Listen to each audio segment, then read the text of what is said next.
Everything looked so different in Canada. Like the towns, were different. They were, of course, and the farmers, like as farmers there, they made their own little towns.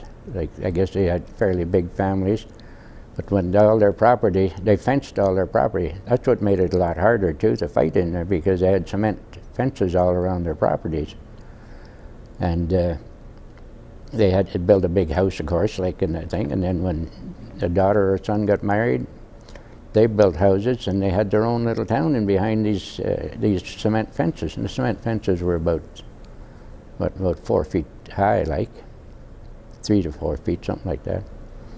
And it made it tough, like, to take these places, because you had pretty well had to use big guns to knock off the fences, like, so they wouldn't hide behind them. But everything was fun, like, was odd, like, the streets were narrow, like in the towns. Of course, we weren't allowed to stay in any towns till we got up to Dieppe. It was the first time we were allowed to stay there.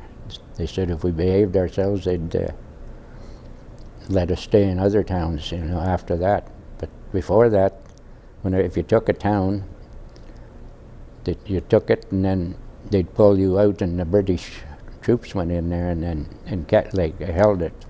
I was in the Calgarys, and I was in the 5th Brigade.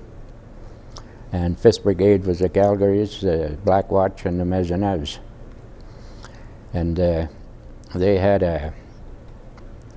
I guess their target was, there was 3 little towns. There was one place we used to call the Crossroads. It wasn't even Crossroads, but that's what they called it, the Devil's Crossroad. And there was 3 towns, and each regiment was supposed to take one, like to go through each other. Well, our outfit was the only one, I guess apparently, that took their 3rd town, but then they had to retreat. So everybody else retreated, and apparently, the guys were saying after, like, it was a straight road and flat, like flat country, and it was night, and the Germans set up a bunch of machine guns on the road at the other end, and just kept firing down the road. And the guys, of course, jumped into the ditches, and the ditches apparently were dug real deep, like about 5 feet deep. And then the Germans put 88s on each end of the ditches, on each side. And as soon as they'd run into the guys would all run in the ditch, they'd shoot with 88s down the thing. And I guess there was 200 of us went, right after that, and we weren't up to strength, so they must have lost that many.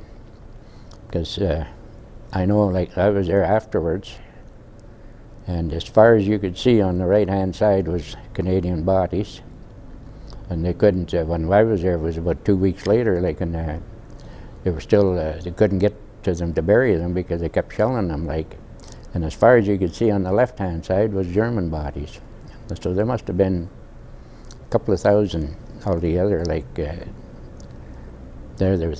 was quite a mess.